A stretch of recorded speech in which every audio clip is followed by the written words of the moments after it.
नमस्कार दोस्तों, मेरा नाम है विमल सिंह। बालाजी स्टडी अड्डा में आपका स्वागत है। डीएलएड सेकंड सेमेस्टर और फोर्थ सेमेस्टर के लिए इंग्लिश की डेली जैसे कि क्लास शाम 8 बजे हम आपको करा रहे हैं। तो आज हम देखेंगे इसकी क्लास नंबर 11 और आज का हमारा टॉपिक होगा आर्टिकल ए, एन और द। इससे पहले वाला वीडियो यानी क्लास नंबर 10 आपने नहीं देखी तो साइड में आई बटन में पिछला वाला वीडियो आपको मिल जाएगा। तो आज हम इसके बारे में देखेंगे। इससे पहले की कंप्लीट प्लेलिस्ट वीडियो के डिस्क्रिप्शन में मिल जाएगी। तो चलिए शुरू करते हैं। सबसे पहले बात करते हैं आर्टिकल कौन कौन से होते हैं। तो जैसे कि आपने स्टार्टिंग में ही देखा कौन कौन से होते हैं, तीन होते हैं। एक आपका ए आर्टिकल होता है, एक आपका एन आर्टिकल होता है और एक आपका द आर्टिकल होता है। तो ये जो तीन आर्टिकल होते हैं, आपसे जो प्रश्न पूछा जाता है वो उसके टाइप्स के पूछा जाता है कि कितने टाइप के जो है आपके आर्टिकल होते हैं। तो आप क्या कहेंगे, दो टाइप के। एक होता है आपका indefinite article, I N D E F I N I T E, indefinite article, ये आपका होता है। और दूसरा आपका होता है डेफिनेट आर्टिकल। तो ये जो यहाँ दोनों टाइप लिखे मैंने, ये आपका प्रश्न पूछा जा सकता है एमसीक्यू में। अगर आपको ध्यान होगा तो मैंने एमसीक्यू में कराया था जब, तो ये प्रश्न उस टाइप से पूछा भी गया था। तो ये दो टाइप्स होते हैं, इंडेफिनिट आर्टिकल और डेफिनेट आर्टिकल। इंडेफिनिट आर्टिकल की अगर बात करें तो ए और एन को, किसको, ए और एन जो है, इन दोनों को इंडेफिनिट आर्टिकल जो है वो कहते हैं। यहां पर मैं सामने लिख भी देता हूं, ए और एन। क्यों कहते हैं, इंडेफिनिट का मतलब क्या होता है? तो आप कहेंगे अनिश्चित होता है अर्थ इंडेफिनिट का। यानी कि जो ए और एन होते हैं ये भी आपके जो इंडेफिनिट नाउन होते हैं यानी कि अनिश्चित जो होते हैं उसके पहले आता है। डेफिनेट में आपका क्या आता है, तो डेफिनेट जो है इसमें आपका तीसरा जो है यहाँ पर द, ये जो है वो आता है। डेफिनेट का अर्थ ही होता है आपका निश्चित। तो आप क्या कह सकते हैं कि जो द है इसको हम डेफिनेट आर्टिकल कहते हैं क्योंकि ये डेफिनेट नाउन जो है उसके पहले जो है वो आता है। अब हम क्या करते हैं, पहले इंडेफिनिट आर्टिकल को समझते हैं फिर डेफिनेट को समझेंगे। तो मैं यहाँ पर डेफिनेट आर्टिकल को रफ कर देता हूँ, पहले इंडेफिनिट आर्टिकल को समझ लेते हैं। फिर हम यूज भी देखेंगे, फिर हम एग्जाम्पल भी देखेंगे और धीरे धीरे सारी चीजें देखेंगे। तो इंडेफिनिट आर्टिकल की अगर बात करें तो मैंने जैसे कि बताया कि ये आपके अनिश्चित नाउन यानी कि इंडेफिनिट नाउन के पहले आपके आते हैं। तो एग्जाम्पल के जरिए मैं कैसे कह सकता हूँ, जैसे कि आई सॉ ए गर्ल। अब ये बताइए, जो मैंने एक लड़की को देखा, तो यहाँ पर जो गर्ल है तो वो क्या निश्चित है? कोई भी गर्ल हो सकती है, यहाँ पर्टिकुलर कोई नाम तो दिया नहीं है कि उस लड़की को देखा, उसका अगर नाम दिया होता तो हम तो बात करते पर्टिकुलर। तो यहाँ पर आप क्या बात कर रहे हैं, एनी गर्ल, यानी कि निश्चित नहीं है, यहाँ पर क्या है, अनिश्चित है। इसीलिए उससे पहले आपका क्या यूज किया गया, ए यूज किया गया, जो कि आपका इनडेफिनिट आर्टिकल है। पहले हम केवल इंडेफिनिट की बात कर रहे हैं। अब यहाँ पर ए क्यों यूज किया गया, एन क्यों यूज किया गया, नहीं किया गया, वो अभी हम जानेंगे। धैर्य बनाए रखिए। दूसरा भी एक एग्जांपल देखते हैं, जैसे आप क्या कह सकते हैं, ही सॉ एन आउल। तो यहाँ पर अगर आप देखेंगे तो यहाँ पर भी आप क्या कह सकते हैं, एनी ऑल, किसी पर्टिकुलर की तो बात की नहीं जा रही है। तो आपका यहाँ पर भी जो यूज होगा आर्टिकल वो इनडेफिनिट आर्टिकल यूज होगा, या कह सकते हैं ए या एन में से कोई यूज होगा। तो यहाँ पर एन जो है इसलिए यूज हो गया है। और नॉर्मली अगर प्रयोग की बात करें तो इनका यूज साधारणतः आप कह सकते हैं सिंगुलर जो काउंटेबल नाउन होते हैं। सिंगुलर काउंटेबल क्या होता है, जिनको हम गिन सकें, जिन नाउन्स को गिना जा सके उन्हें हम काउंटेबल नाउन कहते हैं।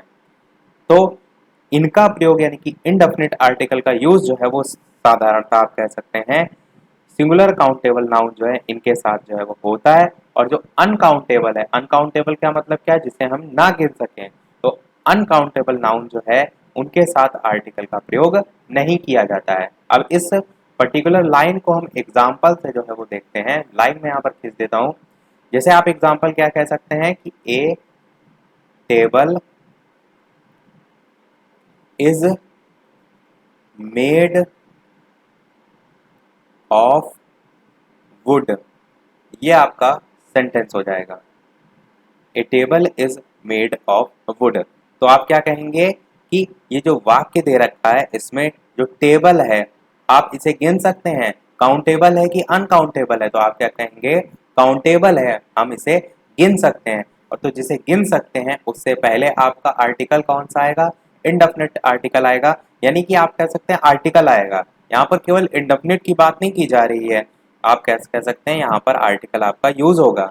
तो यहाँ पर टेबल आपका क्या है, टेबल आपका काउंटेबल नाउन है, इसलिए यहाँ पर ए यूज हो गया। अगर बात की जाए वुड की, वुड क्या है, लकड़ी, लकड़ी क्या आपकी अनकाउंटेबल है कि काउंटेबल है, तो आप कहेंगे अनकाउंटेबल है, यानी कि इसे आप गिन तो सकते नहीं है।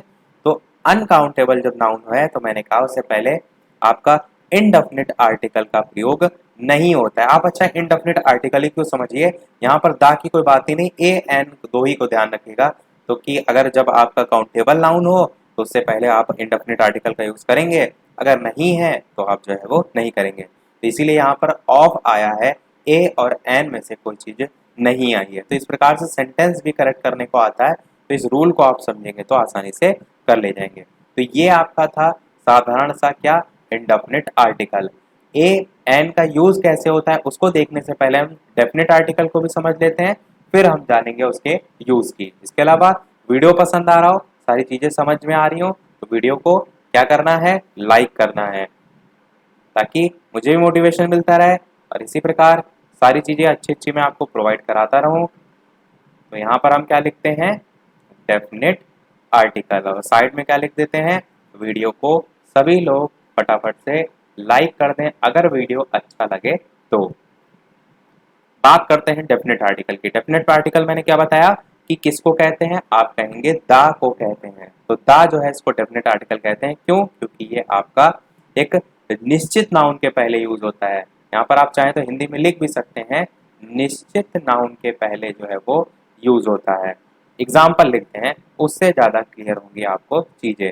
एग्जाम्पल जैसे हो जाएगा, I went to meet the teacher, I went to meet the teacher, ये आपका एक सेंटेंस है कि मैं एक जो टीचर है ये उनसे मिलने के लिए गया, ये आपका सेंटेंस है।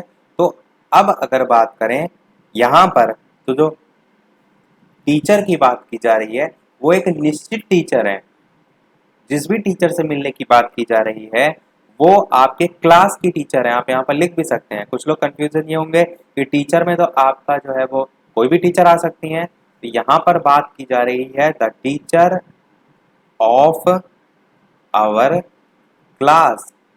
तो उससे पहले आप क्या यूज करेंगे, उससे पहले यहाँ पर टीचर है, इससे पहले आप डेफिनेट आर्टिकल का यूज यानी कि दा का यूज जो है वो करेंगे। तो ये आपका होता है जब निश्चित बात की जाए और कब अनिश्चित की बात की जाए।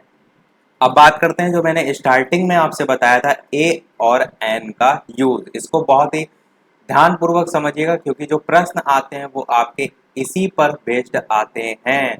आपसे फिल इन द ब्लैंक्स दिया होगा, उसमें पूछा जाएगा ए एन दा में क्या फिल होगा, तो आप इसी को समझेंगे तभी आप कर पाएंगे। तो सबसे पहले बात करते हैं ए के यूज की। तो आप क्या कहेंगे, ए का यूज उस सिंगुलर नाउन शब्द से पहले किया जाता है जो भी शब्द आपका दे रखा है उसका प्रथम अक्षर, मैं हिंदी में लिख रहा हूं ताकि सभी लोगों को अच्छे से समझ में आए, हमारी मातृभाषा है इसलिए हिंदी ज़्यादा अच्छे से समझ में लोगों को आती है, कि शब्द जो है उसका प्रथम अक्षर अगर आपका व्यंजन है या जिसे हम कॉन्सोनेंट जो है वो कहते हैं, कॉन्सोनेंट,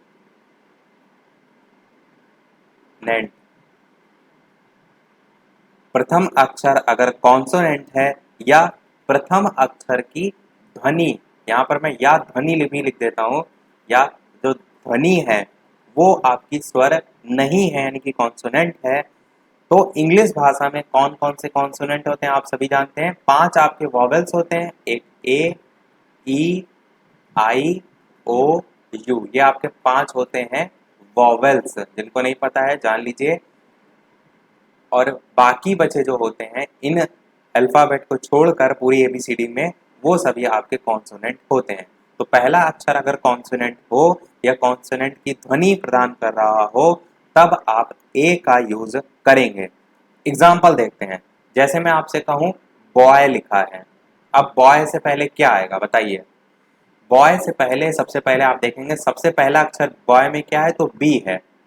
बी जो है आपका वॉवेल्स है कि कॉन्सोनेंट है? वॉवेल्स में देखिए ए ई आई ओ यू आता है, आपका यहाँ आता है, तो बी आपका क्या हो गया, कॉन्सोनेंट हो गया। उसके साथ साथ आपको बॉय बोल कर भी देखना है, केवल ऐसा नहीं कि वॉवेल से या कॉन्सोनेंट देखना है, आपको बोल कर भी देखना है कि साउंड भी आपका कॉन्सोनेंट का ही आ रहा है कि नहीं। तो बॉय बोलेंगे तो बा ही आ रहा है आपका, तो आप क्या कहेंगे, इससे पहले ए आएगा क्योंकि ये आपका एक कॉन्सोनेंट है।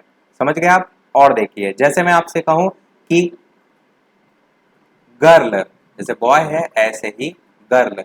अब गर्ल को भी जो है जी आपका आ रहा है, ग वो भी आप देख सकते हैं, हिंदी का भी या कॉन्सोनेंट भी देख सकते हैं। तो साउंड यहाँ पर कॉन्सोनेंट जी का ही आ रहा है, तो यहाँ पर भी आपका ए होगा। इसी प्रकार आपका पेन को लेकर आप कह सकते हैं क्या होगा, ए पेन होगा। इसी प्रकार आप बुक को लेकर भी कह सकते हैं कि आपका ए बुक होगा। ये सभी आपके वो हैं जो सीधे सीधे कॉन्सोनेंट हैं, यहाँ पर साउंड वाले नहीं मैं लिख रहा हूँ, साउंड वाले इसके बाद लिखूंगा। ए बुक हो गया या ए टेबल हो गया, ए डॉग हो गया, ऐसे बहुत से एग्जाम्पल जो है वो हो जाएंगे। अब मैंने क्या बात की कि आपको साउंड भी चेक करना है, तो अच्छा हम ऐसा करते हैं, साउंड को बाद में देखेंगे, पहले हम एन की भी बात कर लेते हैं, फिर संयुक्त रूप से साउंड जो है उस वाले भी कुछ एग्जाम्पल देखेंगे। एन का यूज आपका जो प्रथम अक्षर है वो आपका वॉवेल्स जो है वो वॉवेल्स हो, या कह सकते हैं वॉवेल्स की उसमें ध्वनि जो है वो निकल रही हो, तब वहां पर हम एन का यूज जो है वो करेंगे। और किससे, सिंगुलर नाउन शब्द से पहले, इस चीज का भी ध्यान रखिएगा, ऊपर वाले में भी मैंने ये चीज बोली थी। और वॉवेल्स होते कौन से हैं ये मैंने ऊपर लिख दिए, ए ई आई ओ यू, ये आपके टोटल 5 जो है वो होते हैं। बहुविकल्पी में ये भी आपसे प्रश्न पूछा जा सकता है कि हाउ मैनी जो है नंबर ऑफ वॉवेल्स, तो वहां पर संख्या इस प्रकार से पूछी जा सकती है। आप क्या करते हैं, एन के भी एग्जाम्पल देखते हैं। जैसे कि मैं अम्ब्रेला लिख देता हूँ, अम्ब्रेला आप जानते हैं छाता को कहते हैं, U M B R E double L A, umbrella हो गया। अब आप क्या देखेंगे, पहला अक्षर देखिए वॉवेल है कि कॉन्सोनेंट है, आप कहेंगे यू है, अम्ब्रेला बोलते हैं। तो आप साउंड के आधार पर देखेंगे तब भी आपका पहला अक्षर जो है वो वॉवेल्स आएगा, और नॉर्मल भी देखेंगे तब भी आपका जो है अम्ब्रेला ही आएगा। तो ए ई आई ओ यू आपका यू आ रहा है, तो इससे पहले आपका क्या आ जाएगा, आप कहेंगे एन आ जाएगा, तो एन अम्ब्रेला आपका होता है। इसी प्रकार अगर बात करें एलिफेंट को लेकर के, E L E P H A N T, अब यहाँ पर भी देखिए एलिफेंट में क्या आ रहा है, वॉवेल्स आ रहा है कि कॉन्सोनेंट आ रहा है, तो आप कहेंगे वॉवेल्स आ रहा है, ई आ रहा है। साउंड में भी एलिफेंट एलिफेंट ही नॉर्मल बोलते हैं, तो यहाँ पर भी आपका एन एलिफेंट हो जाएगा। इसी प्रकार आप कह सकते हैं एप्पल को लेकर कि एन एप्पल आपका होता है। इसी प्रकार आप कह सकते हैं एन आर्टिस्ट जो है वो होता है। तो ऐसे बहुत से और भी एग्जाम्पल आपके हो जाएंगे। तो ये हमने नॉर्मल नॉर्मल वाले एग्जाम्पल देखे जिसमें जो पहला अक्षर होता है वो वही लिखा है जो आपका वॉवेल्स में ए ई आई ओ यू में होता है। यही चीज कॉन्सोनेंट में भी थी, पहला अक्षर बॉय में यानी कि जैसे था बी था, तो पहला अक्षर वही लिखा है जो एक्चुअल में कॉन्सोनेंट में होता है।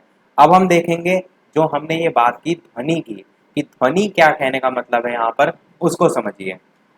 अगर मैं आपसे यहाँ पर लिखूं आवर, ये आपका क्या होता है, आप सभी जानते हैं समय के लिए हम दर्शाते हैं 1 आवर 2 आवर, कितने घंटे के लिए। तो इसे हम पढ़ते क्या है, आवर नहीं पढ़ते हैं, आवर पढ़ते हैं।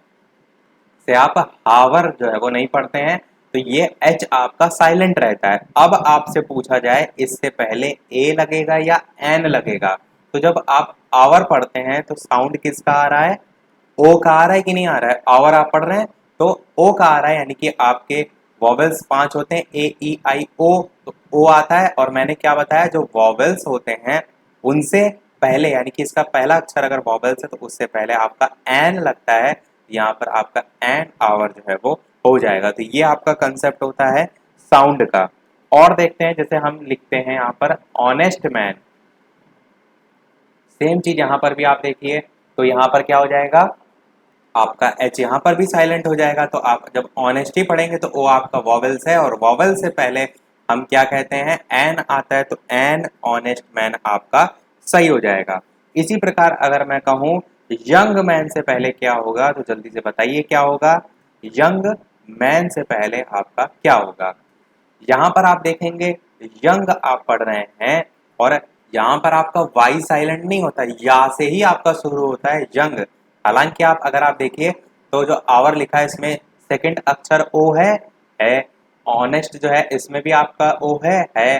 पर इसी प्रकार यंग में भी आपका ओ है, पर हम यंग मैन को या वाई साइलेंट करके नहीं बोलते हैं, जैसे कि इस दोनों में हम बोलते हैं। तो जब वाई को हम पढ़ते हैं, वाई आपका आ रहा है, तो मैंने कहा कि आपको तो देखना है साउंड पहले का अक्षर का या पहला साउंड। तो यहाँ पर वाई का आ रहा है, तो इसलिए एन यहाँ पर नहीं लगेगा, क्योंकि ये कॉन्सोनेंट का साउंड दे रहा है। तो यहाँ पर ए यंग मैन आपका सही हो जाएगा। इसी प्रकार अगर बात करें हाउस, तो हाउस के संबंध में आप क्या कहेंगे कि यहाँ पर भी देखिए सेकंड आपका ओ ही आ रहा है, पर आप तो हा से ही पढ़ते हैं ना हाउस। तो यहाँ पर भी साउंड आपका कॉन्सोनेंट का आ रहा है, तो यहाँ पर भी ए हाउस सही हो जाएगा। इसी प्रकार अगर बात करें यूजफुल बुक की, क्या यूजफुल बुक, अब जल्दी से बताइए इससे पहले क्या आएगा, तो जल्दी से पढ़ के देखिए। यूजफुल आप पढ़ते हैं, और यूजफुल में तो इसको समझिए, ये बहुत आपका इंपॉर्टेंट है। क्यों? क्योंकि आप यहाँ पर तो देख रहे हैं यू लिखा हुआ है। अब आप क्या करेंगे, आप कहेंगे कि सर ने तो पढ़ा है वॉवेल्स में ए ई आई ओ यू, ये कहीं दिखे तो आपको तो किस पर टिक करना है, आप कहेंगे एन पर टिक करना है। तो यहाँ पर आप यू देखेंगे और सोचेंगे वॉवेल्स में भी यू आ रहा है, तो यहाँ पर आप एन जो है वो लिख देंगे और यहीं आप गलत कर देंगे।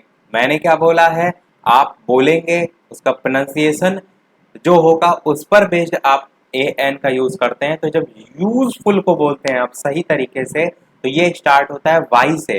बोल के देखिए यूजफुल, यू यू इसको और भी आपको अच्छे से समझना हो तो हिंदी में भी लिख सकते हैं यूजफुल। तो आपका वाई से स्टार्ट हो रहा है, और वाई आपका क्या है, वाई आपका कॉन्सोनेंट है। तो यहाँ पर कॉन्सोनेंट से के लिए क्या आएगा, ए आएगा। तो ए यूजफुल बुक आपका होता है।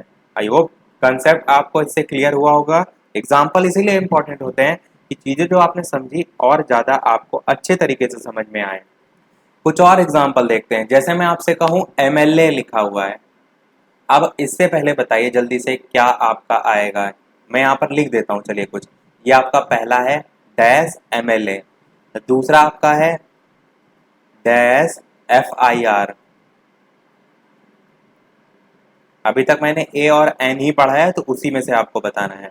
इसी प्रकार तीसरा आपका है डैश एक्सरे।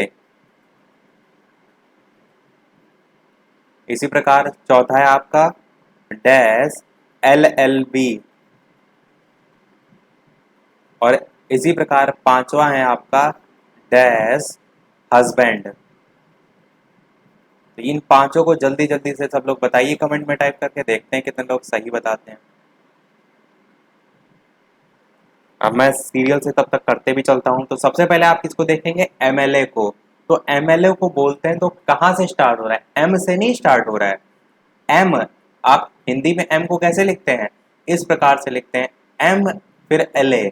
तो स्टार्ट ए से हो रहा है, समझ रहे हैं आप, ए से हो रहा है। और ए आपका क्या है, ए आपका वॉवेल्स है, और वॉवेल से पहले क्या आता है, तो आप कहेंगे एन आता है। यहां पर क्या होगा, एन एम एल ए होगा। समझ गए आप। एफ आई आर को देखिए, तो एफ आई आर को आप क्या लिखते हैं, एफ लिखते हैं। एफ से नहीं स्टार्ट होता है, हिंदी में देखिए एफ आई आर लिखते हैं। तो ए से स्टार्ट होता है एफ आपका। तो आपका यहाँ पर भी ये वॉवेल्स है, और वॉवेल से पहले क्या आता है, तो आप कहेंगे एन आता है। एन एफ आई आर आपका सही हो जाएगा। सेम चीज एक्सरे में भी है। एक्सरे में आप एक्स नहीं बोलते हैं, हिंदी का सब समझिए, एक्स रे बोलते हैं। तो ए आदि का और सा एक्स इस प्रकार लिखते हैं हिंदी में। तो यहाँ पर आपका ए स्टार्टिंग हो रही है, साउंड को पकड़िए, तो ए स्टार्टिंग हो रही है, और ये आपका एक वॉवेल है, तो वॉवेल से पहले आपका एन एक्सरे हो जाएगा। इसी प्रकार एलएलबी को भी देख लीजिए, तो आप क्या कहेंगे, एल एल बी लिखते हैं ना आप हिंदी में, एल फिर एल एल बी, इस टाइप से। यहाँ पर भी ए से स्टार्ट हो रहा है, वॉवेल है, यहाँ पर भी क्या आ जाएगा, एन आ जाएगा। हस्बैंड को देखिए, अब यहाँ पर देखिए, तो हस्बैंड जब आप बोलते हैं तो किसी प्रकार का भी आपका वॉवेल का साउंड नहीं आ रहा है, कॉन्सोनेंट का साउंड आ रहा है, एच का ही, हा के ही आ रहा है, तो पूरी तरीके से आप कह सकते हैं यहाँ पर ए ही आपका होगा, ए हस्बैंड आपका होगा। अब कुछ और भी रूल देख लेते हैं इनके अलावा, जहां पर आप ए का यूज जो है वो देखते हैं। तो सबसे पहले आप क्या कह सकते हैं, जो कॉमन नाउन आपका होता है उससे पहले, कॉमन नाउन जो है इससे पहले अगर वन, एक किसी एक संख्या का आप भाव प्रकट करना चाह रहे हैं, दिखाना चाह रहे हैं, एक्सप्रेस करना चाह रहे हैं, तो एक उसके लिए यूज किया जा सकता है। जैसे एग्जांपल से आप समझिए कि she has a novel in her hand. अब इसको समझिए, यहाँ पर भी आपका ए यूज हुआ है, पर ये जो ए है वो क्या दर्शा रहा है कि ए का मतलब हो जाएगा एक, यानी कि जो लड़की है, सी की बात की जाए, सी हैज अ नॉवेल, उसके पास नॉवेल है, इन हर हैंड, तो जो उसके हाथ में नॉवेल है वो आपकी एक नॉवेल को दर्शाने के लिए ए का यूज किया जा रहा है। तो आप क्या कह सकते हैं कि ए मीन्स वन हेयर, इस टाइप से आप कह सकते हैं। तो इस प्रकार से आपका ए का एक ये भी यूज जो है आपका होता है। और इसी प्रकार आपका एनी के सेंस में भी यूज होता है, जैसे कि आप क्या कहते हैं कि आ किंग हैड फोर सन्स, तो आमी ए मीन्स तो वहां पर क्या एनी हेयर के संबंध में भी यूज होता है। एक ए का यूज आपका जो सैलरी वगैरह हम दर्शाते हैं पर मंथ के हिसाब से, उसमें भी यूज होता है। जैसे मैं एग्जांपल यहाँ पर लिख देता हूँ, आप क्या कह सकते हैं कि she spends, she spends $1000 a month. अब इस यहाँ पर ए जो है इसका सेंस यहाँ पर क्या निकल रहा है कि ए मीन्स पर हेयर। जैसे हम नहीं कहते हैं कि हम 1000 रुपया पर मंथ खर्च करते हैं, तो जो पर वर्ड यूज करते हैं उसका सेंस यहाँ पर जो है ए जो है वो दे रहा है। तो इसके सेंस में भी आपका ए जो है इसका यूज किया जाता है। इसके अलावा आइडियम फ्रेज में जो आइडियम है उनमें भी बहुत से आइडियम्स है जिसमें ए का यूज किया जाता है, जैसे कि ऑन अ लार्ज स्केल हो गया, ऑल ऑफ अ सडन हो गया, ऐसे आपके हैं। तो ये तो हमने कुछ देखे ए के यूज, कुछ यूज हम एन के भी देख लेते हैं। एन के यूज में एक सबसे इंपॉर्टेंट आपका यूज आता है, वो ये आता है कि जब कोई भी आपका शब्द है वो एच से जो है वो स्टार्ट हो रहा है, कोई भी शब्द आपका एच से स्टार्ट हो रहा है और ध्वनि जो है आपकी हा, जब हम एच से स्टार्ट होगा तो ध्वनि हा से ही होगी, इसकी हो। लेकिन जो आपका पहला भाग हो, जैसे मैं एग्जांपल लिखूं, होटल लिख देता हूं मैं यहाँ पर, तो आपका होटल में एच से स्टार्ट हो रहा है और जब हिंदी में होटल बोल रहे हैं तो हा ही से जो है वो शुरू भी हो रहा है। परंतु जो पहला आपका भाग है, यानी कि होटल में एच आप कह सकते हैं या हो कह सकते हैं, स्टार्टिंग का जो स्लेबस, प्रथम भाग हम स्लेबल को कहते हैं, किसको कहते हैं, स्लेबल को, SYLLABLE। तो स्लेबल पर जो है वो जोर ना हो, तो मैक्सिमम टाइम आपका यूज जो है वो एन का जो है वो किया जाता है। अभी हमने क्या सीखा था, अभी हमने सीखा था कि जब आपका साउंड जो है वॉवेल का हो तब आपको एन का यूज करना होता है। पर यहाँ पर अगर आप देखेंगे होटल में तो साउंड हा का आ रहा है, एच का आ रहा है, और ऐसी कंडीशन में आप एन का यूज नहीं करेंगे, आप ए का ही यूज करेंगे। पर मैंने क्या बताया कि जब कुछ इस टाइप के वर्ड होते हैं जिसमें पहला वाला जो इस लेवल प्रथम भाग होता है उस पर ज्यादा जोर ना हो, तो बहुत से ऐसा टाइम होता है, मैक्सिमम टाइम आप कह सकते हैं एन का ही यूज किया जाता है। यहाँ पर आपका एन होटल जो है वो हो जाएगा। इसी प्रकार आपका एच से ही एक और वर्ड होता है हिस्टोरिकल, तो हिस्टोरिकल के लिए भी आप एन का यूज कर सकते हैं, एन हिस्टोरिकल नॉवेल। तो ये कुछ आपके रूल हैं, बाकी आपका वो जो कॉन्सोनेंट और वॉवेल साउंड है यूज वही होता है, पर ये कुछ कह सकते हैं ना रूल के अंदर रूल, जैसे कि कुछ अपवाद होते हैं, उसी टाइप से आपका ये है। बाकी मैंने आपको एग्जाम्पल में ही सारी चीजें बता दी। अब हम बात करते हैं किसकी, दा की। आपने ए को समझा, एन को समझा, अब समझिए दा को। दा को नॉर्मल तो मैंने आपको बता दिया था कि दा का यूज उस समय करते हैं जब हम किसी पर्टिकुलर व्यक्ति या वस्तु या उसके पहले उल्लेख हो चुका हो, जिससे कह सकते हैं जो वक्ता परिचित हो, उसके बारे में बात करते हैं, तो वहां पर आप द का यूज देखते हैं। और सबसे स्टार्टिंग में वीडियो को मैंने आपको बताया था, द आपका क्या है, एक डेफिनेट आर्टिकल है। दो टाइप होते हैं, एक इनडेफिनेट और एक डेफिनेट। डेफिनेट में क्या बताया था मैंने कि निश्चित की बात की जाती है, यानी कि निश्चित जो नाउन है उसके पहले जो है ये यूज होता है द। तो मैंने सारी चीजें बताई। एग्जाम्पल की भी इसकी एक बात कर लेते हैं, जैसे आप क्या कह सकते हैं, the girl you are seeing is my daughter. ये आपका हो जाएगा एग्जाम्पल। अब यहाँ पर वही सारी कंडीशन आ जाएगी। मैंने क्या कहा कि दा का यूज उस समय करते हैं जब हम किसी पर्टिकुलर व्यक्ति या वस्तु या जिसका पहले उल्लेख हो चुका हो उसके बारे में बात करते हैं। तो the girl you are seeing is my daughter. तो यहाँ पर आप देखेंगे गर्ल से पहले आपका दा जो है वो आ गया है। और दा में तो और भी बहुत सी कंडीशन होती हैं, उनको हम लाइन से जो है वो लिखते चलते हैं और साथ में समझते चलते हैं। जैसे आप क्या कह सकते हैं, एक हमने देख लिया तो यहाँ पर 2 नंबर डाल के लिख सकते हैं कि पर्वत श्रेणियां हो गई, जिसे हम इंग्लिश में माउंटेन रेंज कह सकते हैं, और नदियां हो गई। चलिए मैं इंग्लिश में लिख देता हूँ, कुछ लोग कहेंगे पढ़ हम इंग्लिश रहे हैं। तो आपका क्या, माउंटेन रेंज,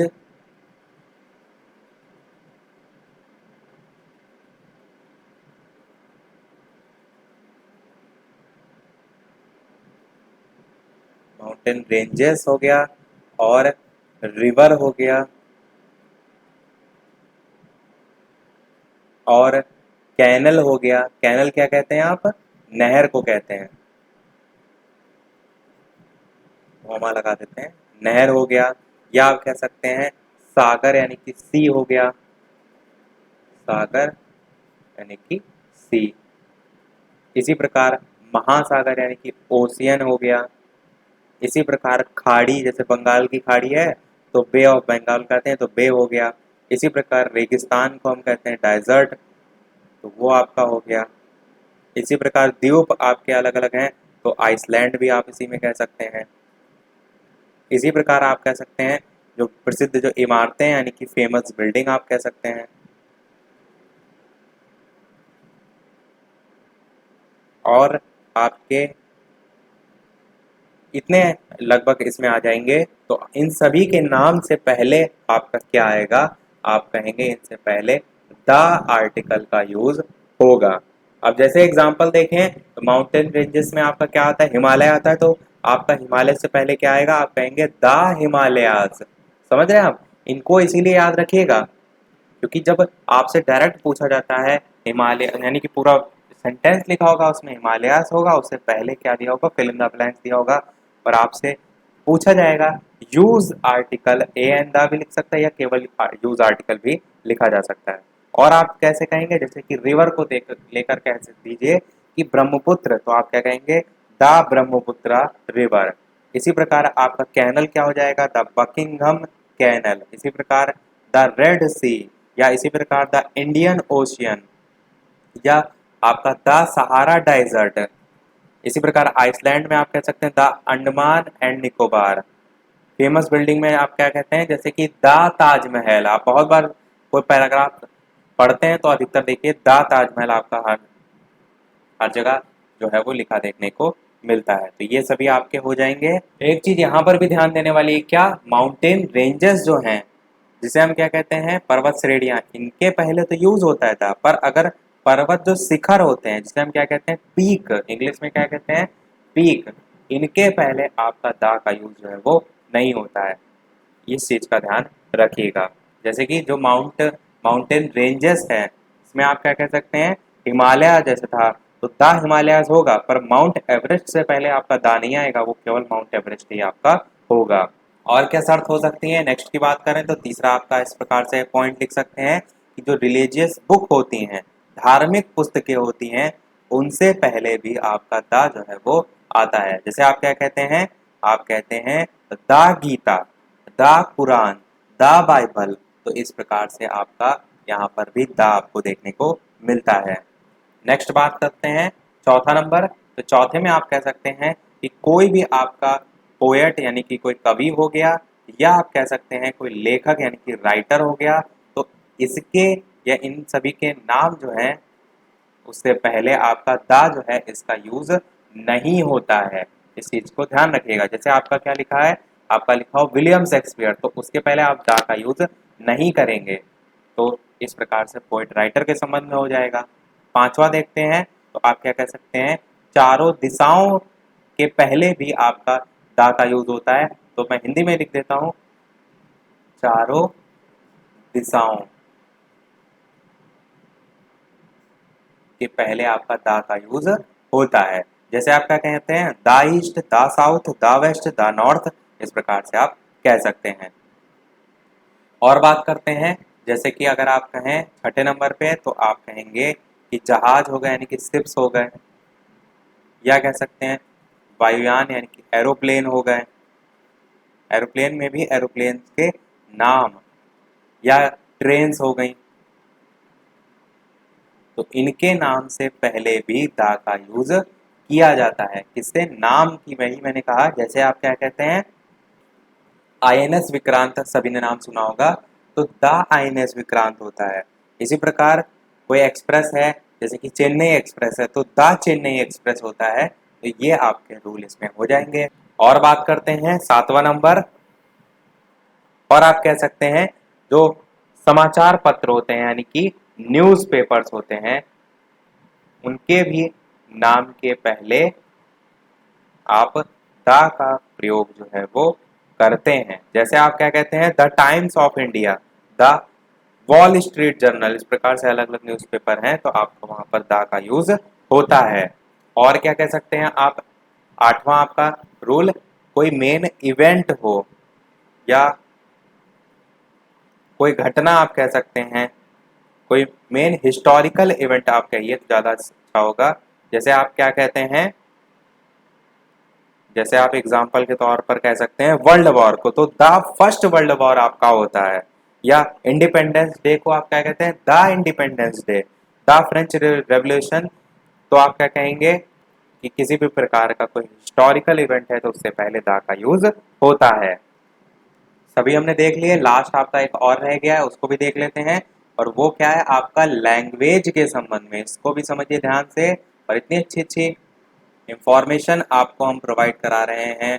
एक लाइक तो आपका बनता ही, अगर आपने अभी तक वीडियो को लाइक ना किया हो तो वीडियो को लाइक अवश्य कर दीजिएगा। और जितने भी आपके फोर्थ सेमेस्टर के साथी सहपाठी हैं उनके साथ वीडियो को शेयर अवश्य कर दीजिएगा, ताकि सभी लोग अच्छे से अच्छे अंक जो है वो हासिल करें।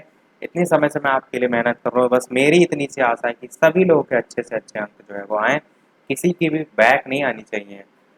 उम्मीद करता हूँ मैं आप लोग मेरी मेहनत पर खरे उतरेंगे। बात करते हैं 90 पॉइंट की, कि किसी देश की जो भाषा होती है, लैंग्वेज होती है, उसके पहले अगर आपने दा जो है इसको लगा दिया है, दा का प्रयोग कर लिया है, तो इसका मतलब क्या होता है, इसका मतलब ये होता है कि आप उस पर्टिकुलर कंट्री की बात कर रहे हैं, वहाँ के जो रहने वाले लोग हैं उनकी बात कर रहे हैं। जैसे आप क्या कह सकते हैं, आप कह सकते हैं द फ्रेंच, आप कह लीजिए जैसे। तो यहाँ पर दा लगने का क्या मतलब निकल रहा है, दा लगने का मतलब निकल रहा है द पीपल ऑफ फ्रेंच, यानी कि वहाँ के लोगों की बात की जा रही है जब उसके आगे दा जो है वो लग जाता है। ये तो आपके एक समझने के लिए था। कोई भी आप कंट्री ले सकते हैं, कंट्री नहीं, कोई भी भाषा ले सकते हैं, लैंग्वेज ले सकते हैं।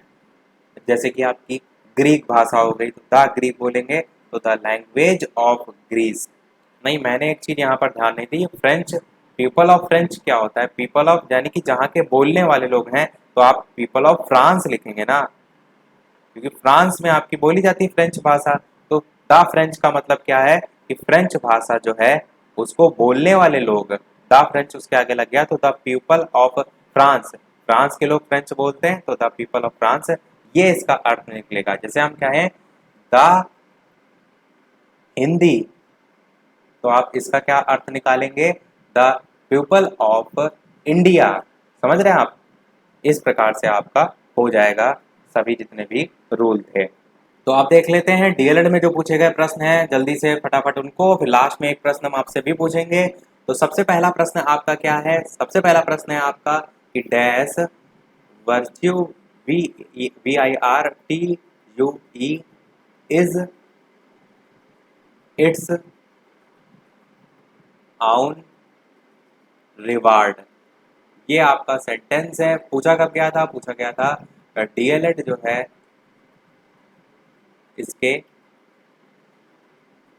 2019 के फोर्थ सेमेस्टर के पेपर में। सबसे लेटेस्ट का क्वेश्चन है, जल्दी से बताइए। ऊपर इस प्रकार से स्टेटमेंट भी लिखा रहेगा कि complete the following sentence using correct article. तो आपको आर्टिकल सही यूज करना होगा। अब यहाँ पर आप वर्ड वर्च्यू देखेंगे तो यहाँ पर वी आ रहा है और इसमें आपका स्पष्ट रूप से आपको समझ में आ रहा है कि कॉन्सोनेंट का साउंड आ रहा है। और कॉन्सोनेंट के साथ मैंने क्या बताया कि वॉवेल्स है तो एन लगेगा और कॉन्सोनेंट है तो आपका ए लगेगा। तो यहाँ पर क्या आ जाएगा? ए आ जाएगा। यही आपका बिल्कुल सही हो जाएगा। चतुर्थ सेमेस्टर में आपका यही एक लेटेस्ट का क्वेश्चन है, मैंने करा दिया। सेकंड सेमेस्टर की अगर बात करें तो 2015 में आपसे प्रश्न पूछा गया था कि right the kinds of article and give at least one example for each. तो काइंड्स ऑफ आर्टिकल में आप कैसे लिख सकते थे?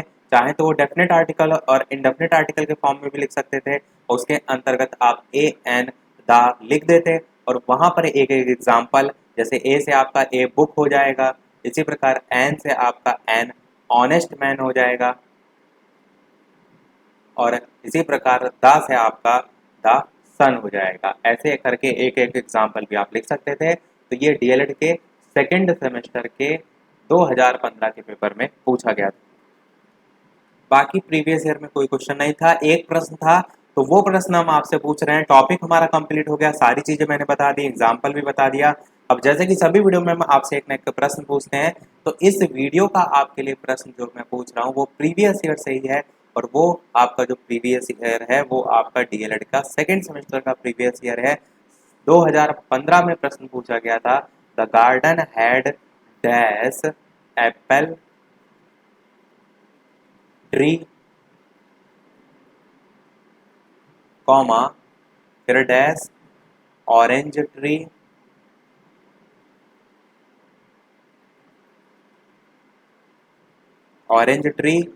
एंड